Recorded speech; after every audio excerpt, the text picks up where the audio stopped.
All right, today we're working on a conservation stewardship program. This is feather edging. I have to go down along the edge of my field. Instead of making a straight line, I have to cut down some trees and bushes and make it a transition zone between the field and hard timber. So, and it either has to be 30 feet wide by 700 feet long or 50 feet wide by 450 feet long. So I'm going to go in between all that, all the way down this whole top edge of my field.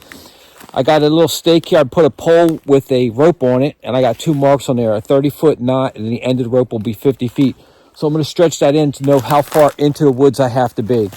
You just don't want to have a straight line. They want it to be like a curvy, like a feathered edge. That's why it's called like a feather, so instead of a straight line. Now, that straight line could be on the field side, or it could be on the wood line side, so you don't have to like drop trees into your field. You could actually drop them into the wood side of the feathered edge. So the feather edge could be on either side from what I read. So I've got my chainsaw, I got all my gear on, and what I'm gonna do is try to work my way through all this whole edge here and cut down any like invasive species, and they have to be treated with some kind of herbicide so they don't grow back. And then any native plant that is 12 feet and under you can leave, but if it's over 12 feet it has to be taken down. Now, for aesthetics, you could leave important trees, like we have some white oak in here and I have some hickory. Of course, you're not going to cut that down. That's a really important tree to have along the edge of the wood. So right here, I have some hickories right here that are pretty good. But if you have a bunch that are growing real tight together, you might want to take one or two out so that that one tree can grow and branch out and produce the nuts for you instead of having them all close together. As I'm going, I'll step back and I'll look at it and see what needs to be changed and what can be cut out and what can be left. You kind of got to just look at it. Just look at it.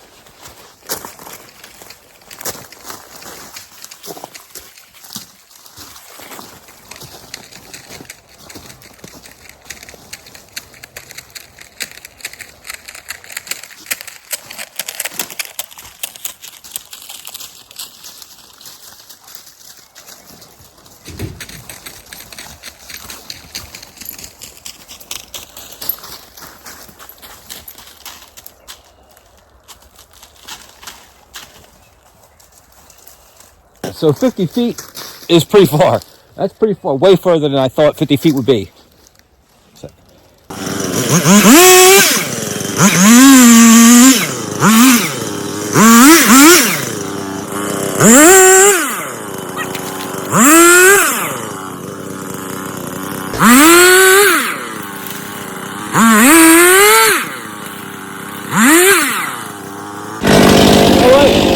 Around that oak tree, so now that was way better.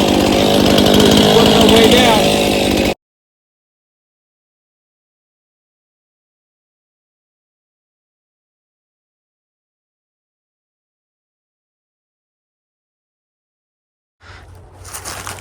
Okay, it's been about 2 hours, and I've been cutting all. Now it looks like there's a lot of stuff here, but that's all branches laying down. That's all trees that are cut.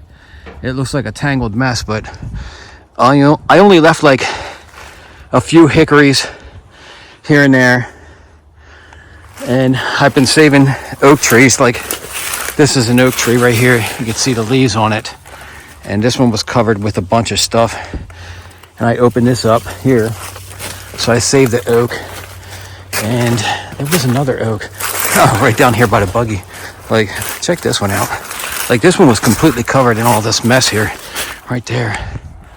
I mean, it's on the edge of the field, which kind of sucks, but I know it's nice having a white oak tree on the edge of the field because you'll be able to see the deer eating the acorns underneath it in the field there. So I left that one. I've got a bunch of shagbark hickory right there.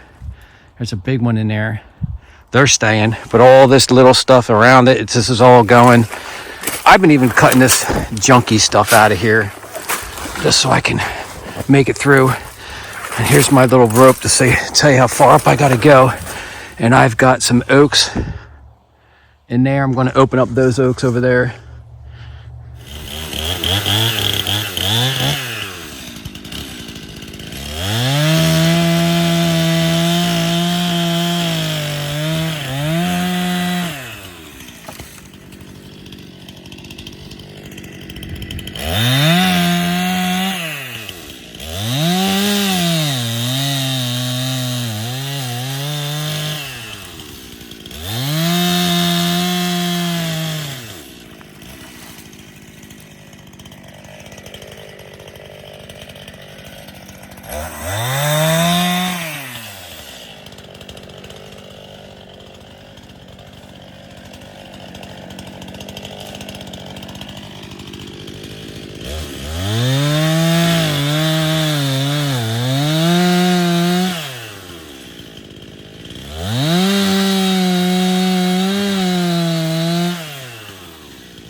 I can see it's really stuck in that branch up there.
Miss Oxford 821's got the chemical for all of the invasive species, the stumps from like the, I call them sticker bushes, and other things. She's going to be the chemical person because I don't want nothing to do with that.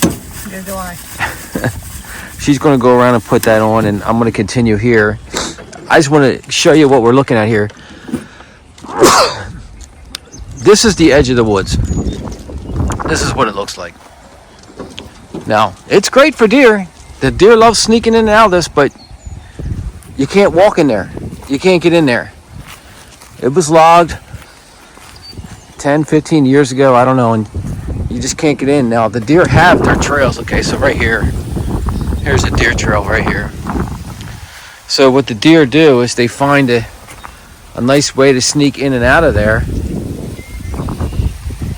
and that's it. So we're doing this feather edging and cutting some stuff down, and I'm going to show you what I have to make it down to that oak tree there. I got I don't know, 30, 50 yards to go, but I kind of finished here, Yesterday's the second day I'm working on this, but you can see like everything I've been cutting here. I actually found this pond up in there that I didn't know was there. If you can see it, it's like a man-made pond in there. It actually has a dam and everything on this whole side is a dam. I don't know if it was like a retention pond coming off the hill to slow the water down, because it kind of like funnels through this thick stuff here and then ovals out right there. So I think it's just like a retention pond to slow down the water. But compare this wall of weeds. There's birch in there and beech and I don't know what kind of crap.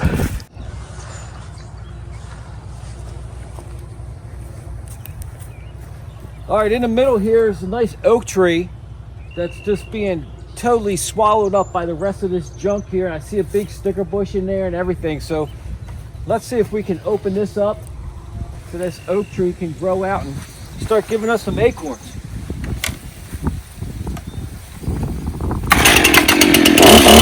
Hey, baby!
Well, that's the end of that. Man, I don't want to have to do this one again. Man, that was a lot of cutting.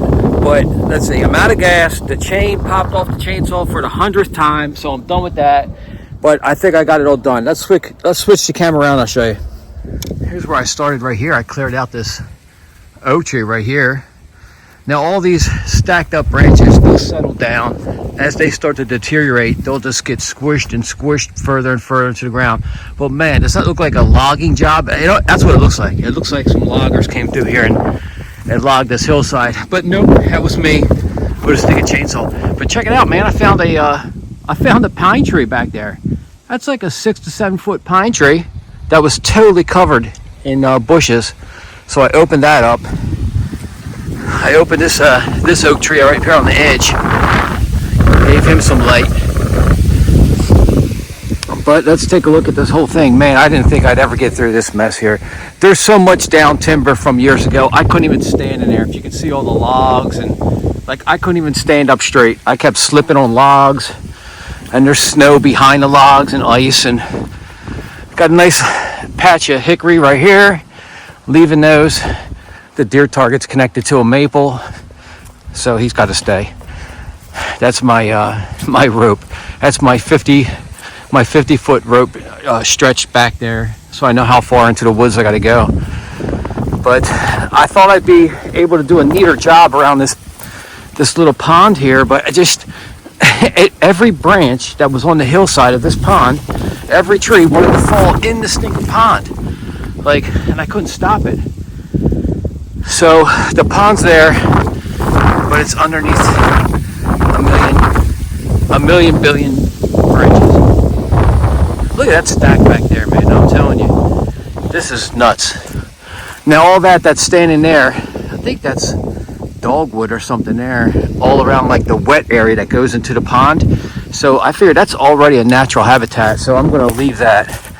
This tree back here, I want to say that's a hawthorn. Nah, the thorns aren't big enough on it. It was covered in sticker bushes. I'm guessing, I don't know. I'll have to wait till it blooms to see what it really is. I'm hoping it's some kind of apple tree. So I left that. Just the shape of it was kind of weird. I mean, if it's nothing good, I'll just cut it down. But the old telephone pole, that stays. There's the wire, like you can actually see the wire stretched all through the woods. And I found like an old transformer up in there. Yeah, there's just so many branches down this end, and it thinned out a little bit here. I think it's because this is wet here. This is where you can see the water, where the water wants to come off the mountain. So look at a deer trail. Can you see the deer trail? Leave that alone. But this is so much more opened up. I'm hoping that's like a little apple tree or something there. I'm hoping crab apple. Save this little oak tree right here. And to get my 50 feet depth right here, the woods got a little thin on me. So I actually had to go up into the hillside of the woods up there But it was perfect because on that side there was actually oak trees, white oaks. So I thinned those out. You can see all the branches below them. I thinned that out up there. Gave those oaks some light. And then down here it starts getting to more woods. We got a maple there and some shagbark hickory. Kept those. Another maple in there. I don't know if they're hard maple or soft maple. I'm not too up on that, but I figured to have a couple maples along the edge of the woods. If you ever wanted to tap them, we'll leave them. Nice oak right here in the middle of these hickories. And then my feather edging all coming out here into my field. That'll all grow in. That's the biggest trees I could get to come out into the woods. And then, oh geez, more and more woods here. I got to pick up my bear target. It keeps falling over. I got to stake it into the ground. And then all the way down here, hickories. And that's as far down to this ladder stand here. But yeah, man, I don't know if you could see all the way down past that buggy. That's over 150 yards, 50 feet wide of me chainsawing like crazy. I would never be able to do this without that Stihl chainsaw. This little project here, the conservation stewardship program, it's called feather edging. This is just a one-time payment. Like you get, it's not like something you have to maintain for like 5 years. I believe it's just a one-time thing. Like you do it and you get a payment for it. And man, I don't know if it was worth it. It's worth it for the long run, for the wildlife and all, but for all the work on my property, all these bushes and branches that were here, I don't know, man. I would have to think again. I would really have to look at the woods before I ever agree to something like this. If you had real big hard timber where all you had to do was knock down some trees, big trees, that's one thing. But all this junk that I had, this wall of junk stuff, man, I had to get rid of all that and make these piles of brush and habitat. What a nightmare. Yeah, this area down here looks like a tornado.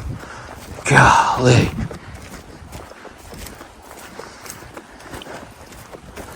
All right, that's it.